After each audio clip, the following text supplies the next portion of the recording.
Hello dear student, myself Professor Deepak Vania, and in previous lecture we discussed partial fraction expansion in inverse Laplace transform.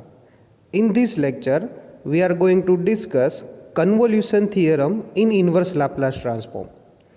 This theorem is useful to evaluate inverse Laplace transform. So in this lecture, first we discuss the basic definition of this convolution theorem, and based on this definition we can calculate some examples of the convolution theorem. So let's start this lecture. So in this lecture we are going to discuss convolution theorem in inverse Laplace transform. Basically this theorem is used to evaluate or find the inverse Laplace transform. So the definition of this convolution theorem is that if the Laplace inverse of f1 of s given as f1 of t and Laplace inverse of f2 of s given as f2 of t, then Laplace inverse of f1 of s multiply with f2 of s. So here in Laplace domain we multiply both functions and we evaluate one integral as 0 to t f1 of u into f2 of t minus u into du. Okay, so we have to calculate this integral with respect to du.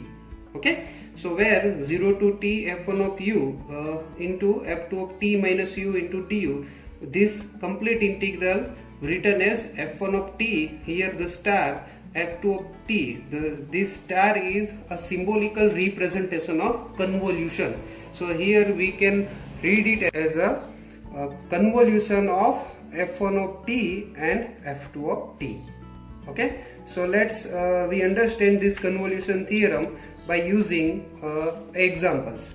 So here the first example given is that 1 upon s plus 2 into s minus 1. Okay, so first of all we have to derive two functions by using this function. Okay, so let me write f of s equals to 1 upon s plus 2 and s minus 1. From this equation we have to divide this equation into two functions. Okay, one is f1 of s and another one is f2 of s. In every example we have to calculate two functions from the basic given example. Okay, so from this given example, the f of s, we can calculate f1 of s as 1 upon s plus 2 and from f of f2 of s as 1 upon s minus 1. Okay, so now we are going to calculate inverse Laplace transform to the both function as Laplace inverse of f1 of s equals to Laplace inverse of 1 upon s plus 2, and again here for the f2 of s, so Laplace inverse of f2 of s and Laplace inverse of 1 upon s minus 1. Okay, so here Laplace inverse of f1 of s given as f1 of t equals to, so 1 upon s plus 2 given as e raised to minus 2t, and here Laplace inverse of f2 of s given as f2 of t and the 1 upon s minus 1 given as s raised to t. Okay, so here we get the two function f1 of t and f2 of t. So now we are going to use our basic convolution equation as Laplace inverse of f1 of s into f2 of s equals to 0 to t f1 of u into f2 of t minus u into du. As we know that this integral is with respect to d. So now we are going to substitute these functions as our in equation. So Laplace inverse of, we know that the f1 of s is 1 upon s plus 2 and f2 of s is 1 upon s minus 1. So complete answer is 1 upon s plus 2 s minus 1, and the integration is 0 to t. So now here we in f1 of u, so we replace t in f1 of t by u. So here the value of first f1 function is e raised to minus 2u, because we replace this t by u, because in this integral we are going to replace this t by u. Okay, so in function f2, okay, so here when we substitute f2, in place of t we replace as t minus u. So here the value of e raised to t becomes e raised to t minus u into du.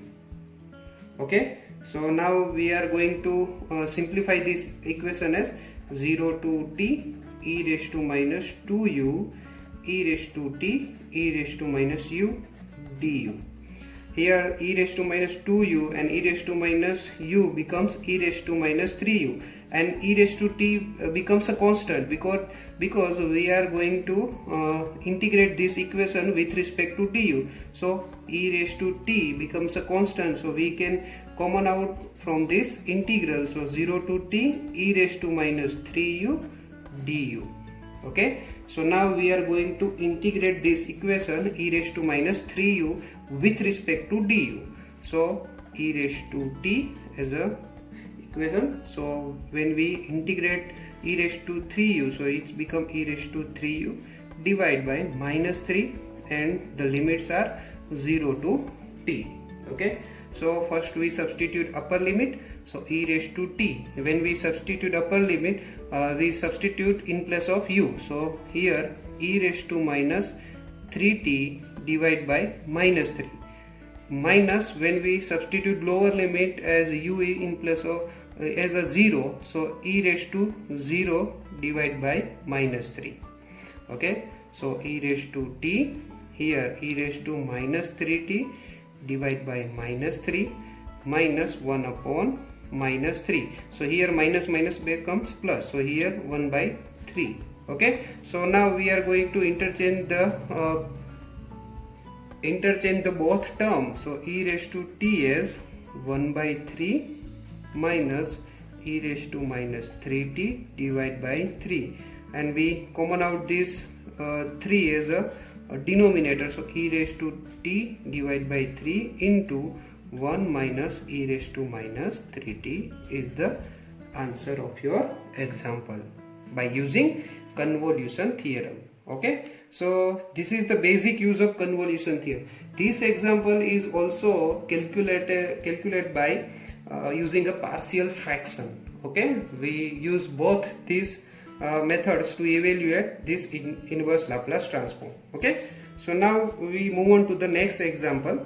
As we here see that the given function to evaluate as s divided by s square plus s square raised to square. So now let me write as a L inverse as s divided by, we divide this s square as a s square plus s square into s square plus s square. Okay, so here I divide this two function as a Laplace inverse of s divided by s square plus s square into 1 divided by s square plus s square. Okay, so this is the two functions for our equation. Okay, we can calculate this equation examples as a different method from this previous example. So here we applying the Laplace inverse as Laplace inverse of s divided by s square plus s square. So this multiplication becomes a convolution in Laplace inverse of 1 upon s square plus s square. Okay, so this is the basic two function. Here is a f1 and here is a f2 function. So when we applying the inverse Laplace transform, so this equation becomes cos at by using a elementary functions Laplace transform. It's convolve with 1 upon Laplace inverse of 1 upon s square plus s square, which is given as sine at by a. Okay, so we have to calculate this convolution by using the convolution equation. So first we write here the convolution equation as using these two function as 0 to t. Okay, so for evaluating the convolution, the cos at becomes a f1 of t, so it's become cos au. We replace t by u into we replace into f of t, f2 of t by t minus u. So sine a into t minus u divided by a and multiplication with du. Okay, because we have to integrate by using with respect to d. Okay, so now we are simplifying this equation as we know that this a is a constant, so here we write it as a 1 upon a and integration with 0 to t cos au into we multiply this sine at minus au into du. So here in integration the multiplication is given of two trigonometric functions, so we can use the basic trigonometric equation as here the multiplication is c into s, so which is given as so s minus s given as 2cs. Okay, we use this property to evaluate this equation. So first of all we multiply with 2 and divide with 2, so here 1 upon 2a 0 to t 2 into cos au into sine at minus au into du. Okay, so we are going to apply this equation to evaluate this multiplication into summation or subtraction. So 1 upon 2a 0 to t, so here sine minus sine term. Okay, so in first we are going to summation of these two equations, so two angle au plus at minus au, so au cancel out, so here the value given as 80, and when we subtract au minus at minus au, so it's become au minus at plus au, so it's become 2au minus at into du.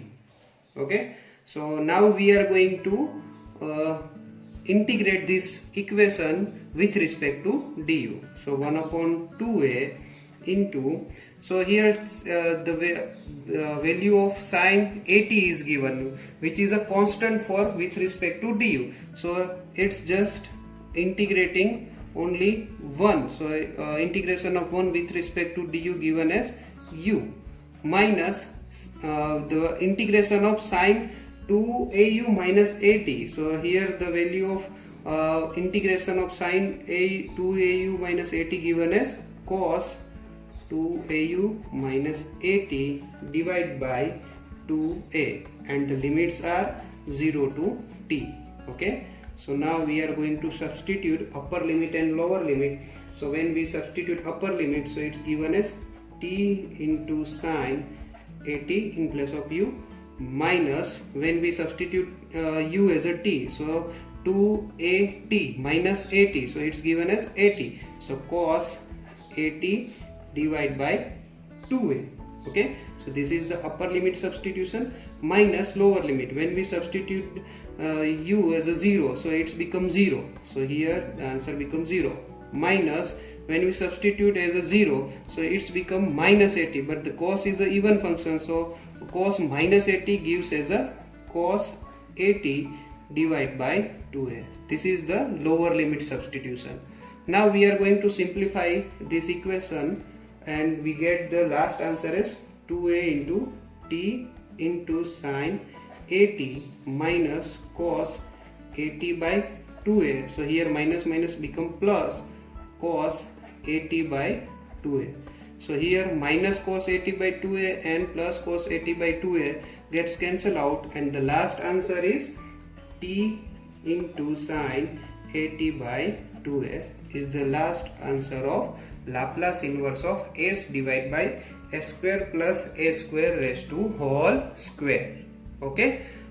So now we move on to the last example of this topic.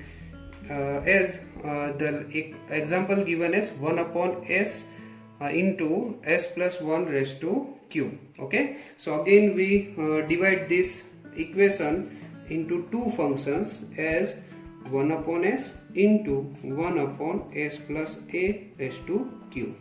Okay. So now we are going to apply this Laplace inverse as 1 upon s, and this multiplication becomes a convolution. So Laplace inverse of 1 upon s plus a raised to q. Okay. So now we are going to applying inverse Laplace transform as Laplace inverse of 1 upon s given as 1. Convolve with means convolution with 1 upon s plus a raised to q. So here we are going to applying the first shifting theorem in inverse Laplace transform. As we remove this shifting, the exponential term gets multiplied is e raised to minus at, and the 1 upon s raised to q, which is given as t square by 2 factorial. So sorry, 2 factorial, yes. So it's given as t square by 2. Okay. So now we have to calculate this convolution by using the convolution integration equation. We have to just modify this equation as we calculate as a f1 of t is e raised to minus at t square by 2, and the function f2 of t as a 1. Okay. So now we are going to integrate it according to our convolution equation as 0 to t. So it is a function of f1 of t. So we replace t by u. So e raised to minus au u square by 2. Okay. And multiplication with 1. Okay. Because here the value of f2 of t is given as 1 into du. Okay. So let me common out this 1 by 2. So here the integration is 0 to t e raised to minus au u square into du. Okay. So now we are going to integrate this equation by using the by parts equation, where we calculate as a u as a u square and e raised to minus au as a v. Okay. So here let me write this equation as a 1 by 2. So when we applying the UV rule, by using this UV rule, we have to put u as it is, means u square, into the integration of e raised to minus au. Okay. So integration of au given as e raised to minus au divided by minus a. Okay. Then the next term is minus, we differentiate the first term, it means u square as a 2u, and integrate the second equation as e raised to minus au divided by u square. Okay. And the third term is plus, because in UV rule we have to write the term according to plus minus plus minus. Okay. So in this we differentiate the 2u with respect to u, so it's become a 2, and again we integrate the second term as e raised to minus au divided by u raised to 3, and the limit are 0 to t. Okay. So now we are going to substitute upper and lower limit as 1 by 2. To substitute upper limit, we substitute upper limit as a t square into e raised to minus at divided by minus a minus 2 into t. So here is a square. Okay. And here is minus a cube. Okay. So here minus 2t into e raised to minus at divided by a square plus 2 into e raised to minus at divided by minus a cube. This is the upper limit substitution minus lower limit. when we put as a u as a 0, so first term becomes 0, second term becomes 0, and in third term when we substitute u as a 0, so 2 into e raised to 0, so e raised to 0 given as 1 into a raised to q. Okay, so now